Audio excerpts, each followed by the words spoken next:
So if everything goes the way supporters want, we could have a brand new public market in downtown Portland starting to open by the end of the year.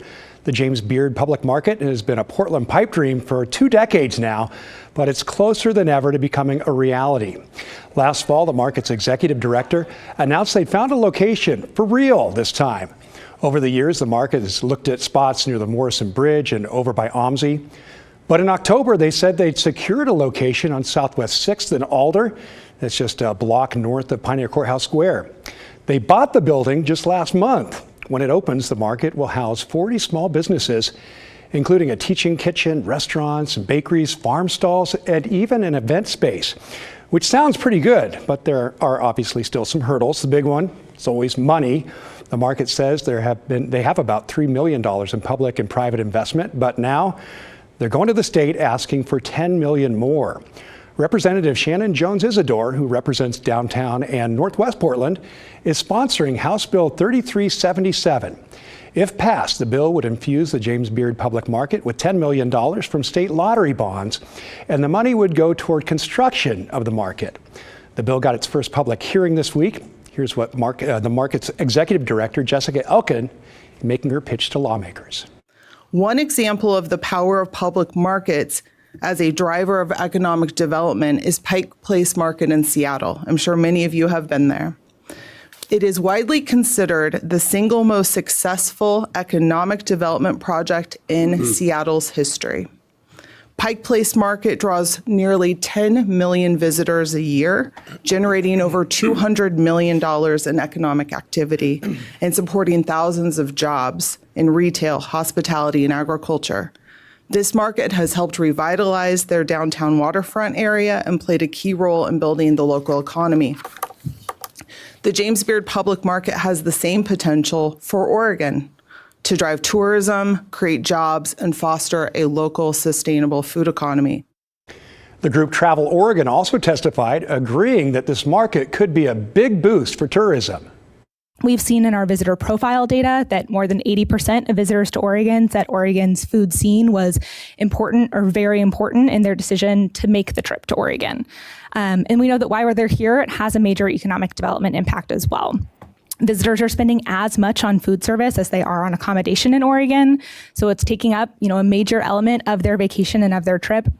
And I think what's especially exciting in the research that we've dug into a bit further is that visitors are also much more likely to spend money on Oregon food and beverage products once they return home as well. So they get that taste of our amazing Pinots or our beautiful cheeses, and they seek those out when they go back to their states as well. So we know that economic impact ripple continues to ripple.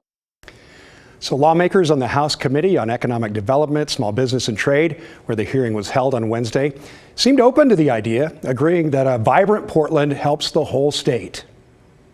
I heard love mentioned several times, and falling in love with downtown Portland again, falling in love with our city. It's befitting considering that we're 2 days away from Valentine's Day. So I think we should all be thinking about how do we really think about our own city, our own state, and really how to love on ourselves, right? I think we've been through some tough times, and with any relationship, there's ups and downs. I think this is a chance for us to be able to take stock of where we're at, how far we've come along, and really this could be an opportunity to do that. And Oregon needs a healthy and vibrant Portland. We really do. I quit going to downtown Portland, and there's a lot of work that needs to be done in Portland, and a lot of it is, in my opinion, self-induced by policies that have been destructive. And I guess I want to know, is Portland committed to fixing those problems? And is this the best use of scarce resources? Should it go here to other issues that Portland's having? The bill still has a long way to go as it makes its way through the session.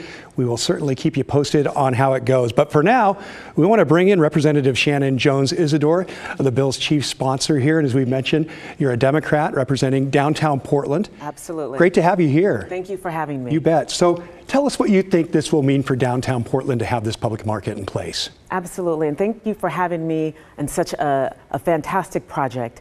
I would say that this project right here, every day that I go to my clinic, I see recovery happening. I believe recovery is possible. And If I didn't, I'd probably be in the wrong line of work. And we all know that downtown has struggled, and but I believe that recovery for downtown is possible also. Yeah. So imagine this project here, Gordon, will probably support about 40 small businesses, 200 employees. I mean, this is a market that really can help to bring life into our downtown Portland. Yeah, that's so important. But you also mentioned this isn't just about commerce.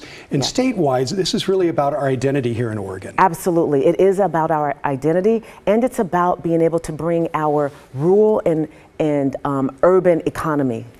Yes. You heard Representative Deal say maybe he'd like to see this money possibly spent somewhere else. Maybe this isn't the best opportunity for $10 million. What do you say to that? I say that this session, Gordon, there will be a lot of great things to fund, right? A lot of meaningful projects out there, and this is one of them. Yeah. What do you envision when you see this thing go? But what are you going to enjoy most when you go to see the public market?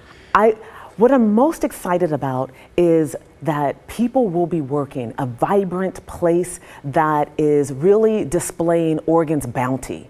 I mean, we are great enough to have our own public market. This space, which is just off of Pioneer Square, talk about that just a little bit. Yeah, absolutely. Because, I mean, we know that it's not just, even though it's located right here in Portland, this isn't just about Portland. This isn't just a Portland market. This is an Oregon market. Yeah.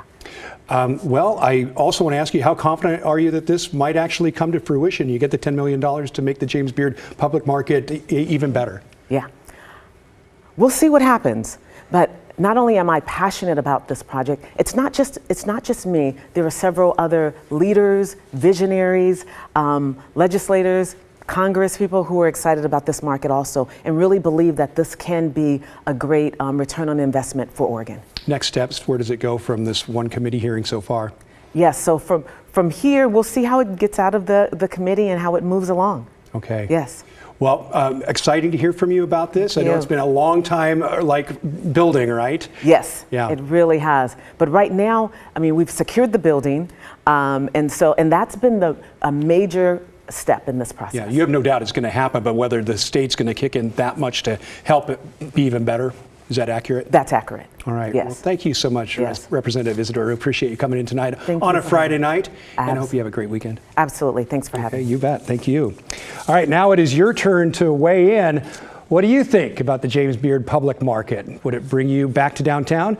Should lawmakers help get it going with $10 million? Or should they spend the money elsewhere?